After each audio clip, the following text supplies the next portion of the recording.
it is time to explore the statement of dog culture. Dogs relieve stress. We need dogs to relieve stress. Well, unfortunately, that is a marketing lie. But let's explore this anyways.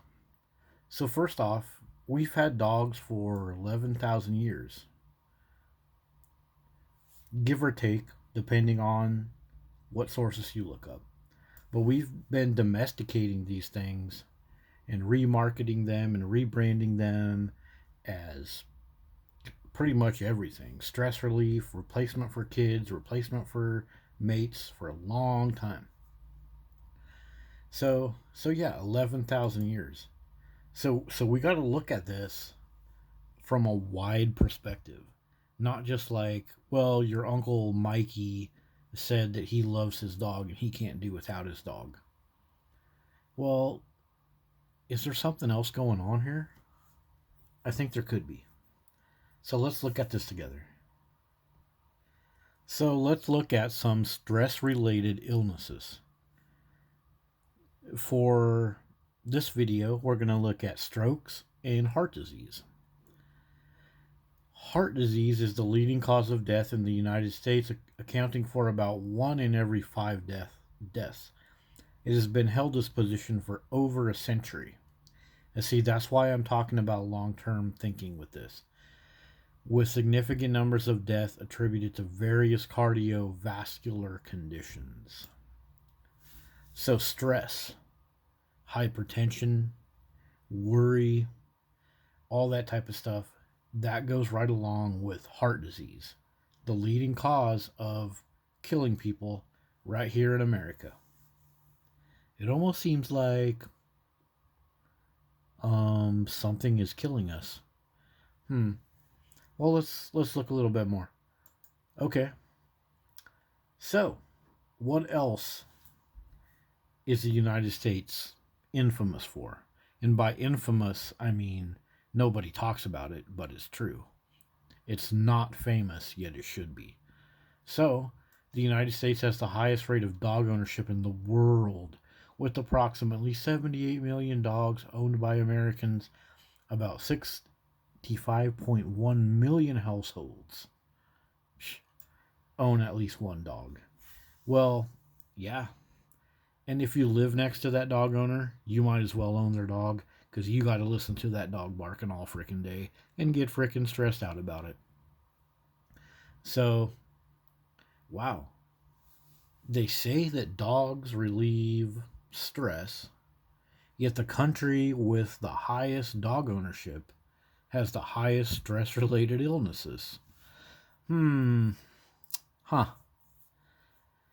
Yeah. So, I mean, we can stop right here, guys. Dog ownership is bullshit. It doesn't relieve stress. The dogs in our life, the only stress that they relieve is the stress that we have because we're worried about them. We go to work. Oh my God, did I set the AC perfectly? Oh my God, did I set out enough food? Did I call the dog babysitter? Did I get the Ring camera that works with my dog breed? And then you get home and then it's like, okay. All he did was chew the couch up and poop on the carpet, but that's my fault. Oh, now I feel better. The only stress relief you get from dogs is a part stress relief from stress that the dogs initiated. And that's all it is. It's a complete farce. And according to Psychology Today, dog owners experience stress related to their dogs during situations like vet visits or dealing with behavioral issues. Yeah, your dog runs away, your dog disappears, your dog bites another dog at the dog park. You're constantly having stress over your dog. And what do we know about stress? It causes strokes and heart disease, leading causes of issues for Americans. Okay, so now, where are all the people that are going to back the blue?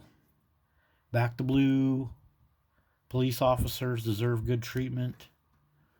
Well, if you own a dog, you better frickin' check yourself there, bud. Police officers can experience stress from dog bite calls As these situations can be unpredictable and dangerous, the pressure of managing aggressive dogs and ensuring public safety can contribute to their overall stress levels, according to these two sources. And I know a few police officers, and they can confirm this. All you have to do is look out in your community, read your community pages. Police officers are constantly having to deal with dogs. If they have to save their own life, if they have to save the life of their canine dog and fire their weapon, half of the community will be ready to judge, jury, and executioner them. So yeah, they have a lot of stress levels because they're worried. They're worried about their own health and safety, and they're worried about if they injure a community dog that tried to hurt them, the whole community will turn against them, even though the community refuses to leash and keep their own pit bulls and other dogs under control. So again, stress levels by dogs, if we're just looking at police officers, very, very high. Okay, what about veterinarians? Now, veterinarians deal with dogs and dog owners all day. Veterinarians have a high rate of suicide. So, what's going on with that? Veterinarians experience high levels of stress due to factors like heavy workloads, emotional demands from making life or death decisions. Wow. And financial pressures. Well, yeah, because those freaking dog owners, they get tired of paying those ridiculous bills. They get tired of having their pet insurance deny them. And so they have to deal with, the veterinarians have to deal with the irate pet owners. But this stress, read this, this stress can lead to mental health issues such as burnout and depression. Guys, there are so many veterinarians, male and female, that have started complete YouTube channels to express just this part right here that I blue highlighted. And they get ignored and they get pushed away while we sit there and give treats and puppy kisses to our dogs. So yeah, veterinarians themselves are going through significant stress. And that's just two professions, police officers and veterinarians. So it's not just the dog owners themselves, it's all of the industries out in society. They have to suffer this stress that causes diseases that are killing Americans more than any other disease. Another word for stress is hypertension. So nearly half of all adults in the United States have hypertension, which is defined as high blood pressure, and this condition significantly increases the risk of heart disease and stroke. So the presence of dogs, the worshiping of dogs, being a police officer and dealing with dogs, being a veterinarian and dealing with dogs and dog owners contributes to this right here. So we are talking about the United States still. And check it out, guys. The United States has a high incidence of stroke, with approximately 795,000 people experiencing a stroke each year, making it the leading cause of death and long-term disability. So it's running a close second or third to heart disease, it seems.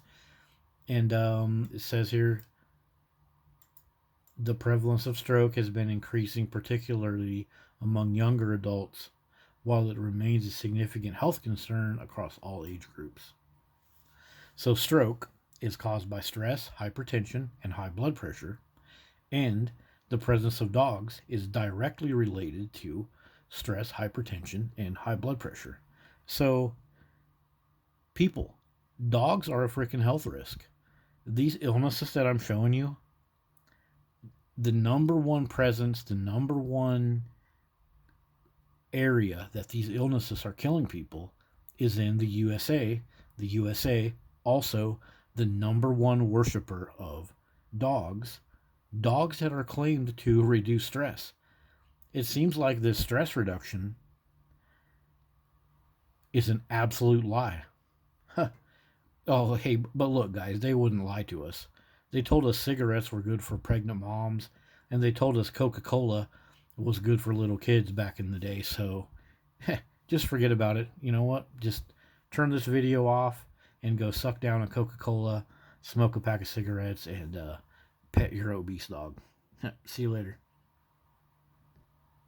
But hey, if you want to stick around and look at some more stuff with me, let's consider Japan, the country with probably the lowest dog ownership in the globe. Guess what else?